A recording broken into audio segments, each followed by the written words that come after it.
Dinner అండి. అట్లు కోడిగుడ్డు ఆమ్లెట్లు,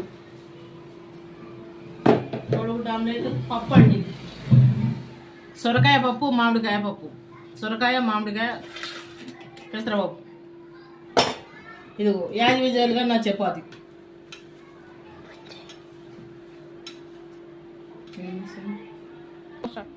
యాజ్ యూజువల్గా డిన్నర్. ఇగో నా చపాతి నేను చూపించిన కదా, ఇంతకుముందు చూపించిన కదా. ఇగో కోడిగుడ్డు ఆమ్లెట్,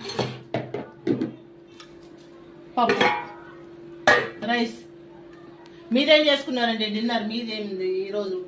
కామెంట్ చేయండి, కామెంట్ సెక్షన్లో కామెంట్ చేయండి. మీరేం చేసుకున్నారు డిన్నర్? నైట్ డిన్నర్లో ఏం కర్రీ? లైక్ చేయండి, సబ్స్క్రైబ్ చేయండి. ఈ లాంగ్ వీడియో వస్తుందండి, ఈ కర్రీది పప్పుది లాంగ్ వీడియో చూడండి దయచేసి. లైక్ చేయండి, సబ్స్క్రైబ్ చేసుకోండి.